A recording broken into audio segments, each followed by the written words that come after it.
Недавно в Бразилии произошел поразительный случай. Двухлетний Кельвин Сантос скончался в больнице от пневмонии. Однако, когда родственники явились попрощаться с усопшим, тот ожил. Эта история поразит вас. Приятного просмотра. Родители намерены подать в суд на врачей, констатировавших смерть ребенка. Между тем, история с Сантосом отнюдь не единственная в своем роде. После того, как в больнице зафиксировали смерть мальчугана, его тело выдали родственникам для похорон. За час до церемонии оно находилось дома, у Сантосов, в открытом гробу. Внезапно мертвый Кельвин сел и попросил воды. Это буквально шокировало отца ребенка Антонио Сантоса и еще нескольких человек, находившихся в комнате. Они подняли крик, однако Кельвин вновь опустился в гроб и больше уже не подавал признаков жизни. Его вновь отвезли в больницу, где врач, как и в первый раз, подтвердил, что он мертв.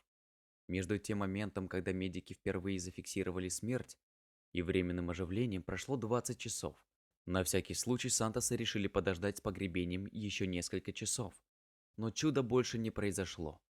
Сейчас Антонио Сантос намерен подать на больницу в суд, так как считает, что в первый раз врачи ошибочно констатировали смерть, и мальчика еще можно было спасти.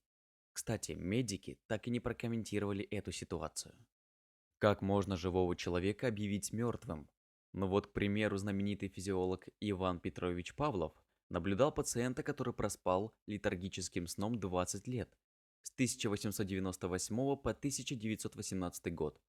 При этом его сердце билось со скоростью всего 3 удара в минуту, и он совершал не более 1-2 вздохов в минуту.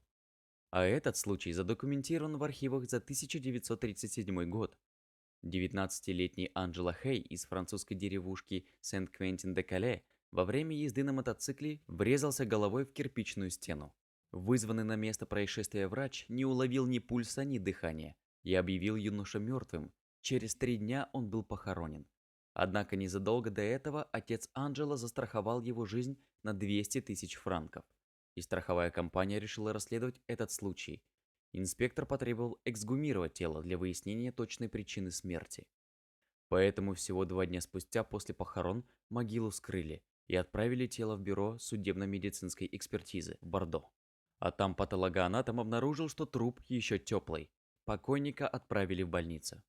Эксперты пришли к выводу, что черепно-мозговая травма, которая привела к глубокой коме, резко сократила потребность организма в кислороде, иначе юноша скончался бы в могиле от удушья.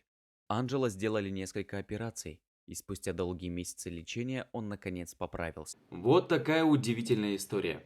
А что вы думаете по поводу данного видео? Если вам понравилось видео, то ставьте лайк, а также подписывайтесь на наш канал, где найдете еще много интересных видео.